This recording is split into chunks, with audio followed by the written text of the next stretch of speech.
A paz do Senhor, queridos. Estamos iniciando mais um podcast do seu canal EBD Face Motivadora.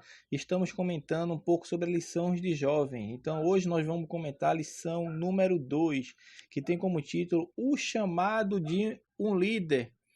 Então, vamos fornecer alguns subsídios para os irmãos, para assim os irmãos compartilharem com seus alunos, aprenderem e se inscreverem no canal também, irmão. Não se esqueça de se inscrever, deixar sua curtida e ative o sininho para receber de primeira mão os nossos comentários bíblicos. Amém? Então nós temos a chamada de Josué. Então vamos lá. Nós temos a promessa divina, que vai do capítulo 1, aí o versículo do 1 ao 5. Temos a chamada, é uma promessa divina, porque o livro de Josué inicia com a promessa feita por Deus a Josué e a nova geração de israelitas. Deus prometeu. O que fala lá em Josué 1,5? Uma parte fala, como fui com Moisés, assim serei contigo. Assim vemos que cada geração precisa, por si mesmo, cultivar a comunhão com Deus, bem como travar suas próprias batalhas espirituais e conquistar pela fé suas próprias vitórias. A promessa de Deus declara ainda, Josué 1,5, fala o que também? Não te deixarei, nem te desampararei. Esta promessa continua a mesma, séculos após séculos, através das gerações. Irmão, veja a sua semelhança com o seguinte trecho do Novo Testamento, que está lá em Hebreus 5, 6. Hebreus capítulo 13, versículos 5 e 6, fala, de maneira alguma te deixarei, nunca jamais te abandonarei, assim afirmemos confiantemente. O Senhor é o meu auxílio, não temerei. Quem me poderá fazer o homem? Então, irmão, aquela promessa que Deus também fez a Josué, ele fez a todos, através das gerações. Aquela promessa de não te deixar nem te desamparará também está sobre a sua vida. As mãos de Deus também está estendida sobre as nossas vidas, porque a promessa de Deus é que nunca vai nos deixar, nem nos desamparará. Então, por causa da sua fé, os israelitas receberam como galardão a terra de Canaã. Aí muitas pessoas, eu falei disso na última lição, eu vou falar novamente, porque muitas pessoas imaginam Canaã como o quê? Como um tipo do céu, galardão do crente. Mas, irmãos, tal comparação não é correta, pois Canaã foi um campo de batalha e seus habitantes foram expulsos da terra, como de fato aconteceu posteriormente. A gente vai estudar mais à frente isso. Então, em termos mais exatos, irmão, a experiência da conquista de Canaã pode ser comparada à vida diária do crente, que enfrenta as mais diversas lutas espirituais, enquanto cresce na fé e na graça. Amém? Então, como eu tinha falado na lição anterior, a conquista de Canaã, irmão, ela hoje, quando a gente se fala da conquista de Canaã, ela deve ser comparada à nossa vida diária, que é a vida de lutas, é a vida de batalha. E assim foi quando o povo israelita entrou na terra prometida, na terra que era deles por direito, que foi conquistada e comprada por Abraão. Era uma terra o quê? Que foi para conquistar, para ir à guerra, ir à batalha, expulsar os povos e conquistar. Foi terra de lutas. Então, hoje, quando se fala a experiência da conquista de Canaã, ela deve ser comparada hoje à vida diária do crente e não a bênçãos. Ou pode ser também a bênçãos, mas não pode se esquecer das lutas diárias, porque ela é mais de lutas do que de bênção, porque Canaã foi terra de lutas, terra de batalha. Não é à toa que o título do trimestre é tempo de conquista. É tempo de conquista, mas para eu conquistar eu tive que lutar, tive que batalhar. Então, a promessa, irmão, feita por Deus a Josué, contém uma locução paradoxal. Por quê? Deus disse que daria ao povo de Israel a terra de Canaã. Deus disse.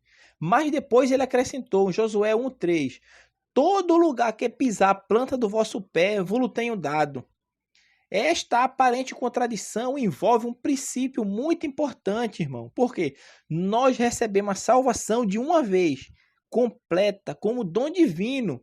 Mas ela vem acompanhada de muitas bênçãos, promessas e privilégios. Nós estamos estudando a lição aos Efésios, a lição em adultos. E a lição também, a segunda lição, fala a sublimidade das bênçãos espirituais em Cristo. E essas bênçãos extrapola, porque ela vai além da salvação. A salvação é o dom que Deus nos concedeu pela sua misericórdia, pela sua graça. Porém, essa bênção, que é a salvação que Deus nos dá, ela vem acompanhada também de outras bênçãos espirituais. E é isso que eu quero trazer aqui para os irmãos.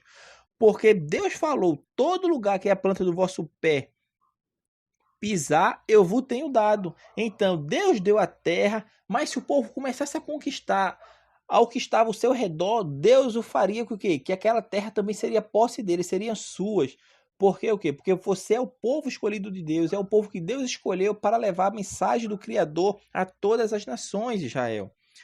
Amém? Então, nós também podemos, de fato, então, irmão, nos apropriar e usufruir dela, porque ao vivermos a vida cristã passo a passo, ao usufruir dela o quê? Dela o quê? Das bênçãos espirituais. Nós podemos nos apropriar e usufruir das bênçãos espirituais ao vivermos a vida cristã passo a passo, ou seja, vencendo diariamente as lutas espirituais.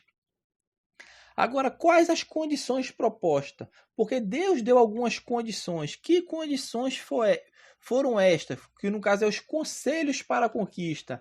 Deus deu os conselhos para a conquista, porque Deus deu um novo tempo, porque Moisés morreu, Josué assume a liderança, ele tem a iniciativa, mas também tem que seguir alguns conselhos. E as condições propostas, Deus ditou a Josué e também aos israelitas da segunda geração. 4 requisitos para prosperidade e sucesso naquela terra. Estes requisitos estão numerados aonde? Nos versículos 6 a 9. No versículo 6 a 9 está lá.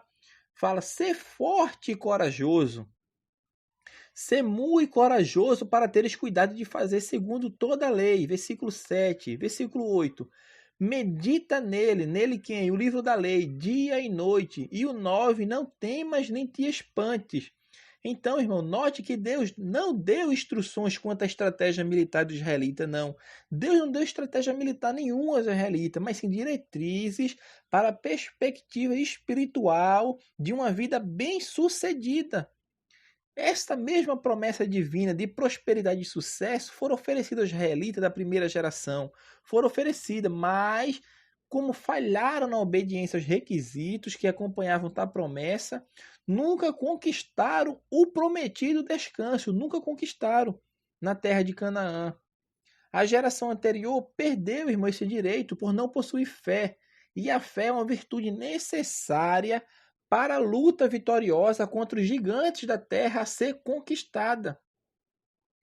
Hebreus 4, 1 e 2 traça um paralelo entre a situação da nova geração de Israel e a nossa, como crente em Jesus. Hebreus 4, versículo 1 e 2. Fala assim: tenhamos, portanto, que sendo-nos deixada a promessa de entrar no descanso de Deus, suceda parecer que algum de vós tenha falhado, porque também a nós foram anunciadas as boas novas, como se deu com eles. Mas a palavra que ouviram não lhe aproveitou, visto não ter sido acompanhadas pela fé, como estava naqueles que a ouviram. Então, irmão, tem que ter fé para conquistar aquilo que Deus tem nos dado. Tem que ter fé. Tem que ter fé. Amém? Então, as palavras, sendo nos deixada a promessa, irmão, mostra que temos o direito de desfrutar das promessas divinas e levar uma vida vitoriosa hoje em dia. Assim como os israelitas da época de Josué, também nós hoje podemos confiar na gloriosa promessa que fala em Josué 1:13. O Senhor vosso Deus vos concede descanso e vos dá esta terra. A geração de Josué aceitou com fé e grande entusiasmo a promessa de Deus, respondendo ao mandato divino com a seguinte palavra, Josué 1:16. Tudo quanto nos ordenaste faremos, e aonde quer que nos enviares, nós iremos. Então o povo vem, recebe alguns conselhos da parte de Deus, entre esses que eu falei também, fala ali o comentarista da lição fala que Josué não deve desprezar ninguém, não deve desprezar ninguém. Por quê? Porque todo o povo está sendo conduzido por ti, Josué. Você é líder. E o líder, o verdadeiro líder, ele não despreza ninguém. O verdadeiro líder sabe observar, sabe as falhas, sabe as virtudes de cada um. Porém, ele não despreza ninguém. Porque no meio do povo havia pessoas cobiçosas, havia as pessoas negligentes também. Havia. Mas só que o Senhor fala, Josué, não despreza ninguém. Segundo também, Josué, não esqueça de Moisés.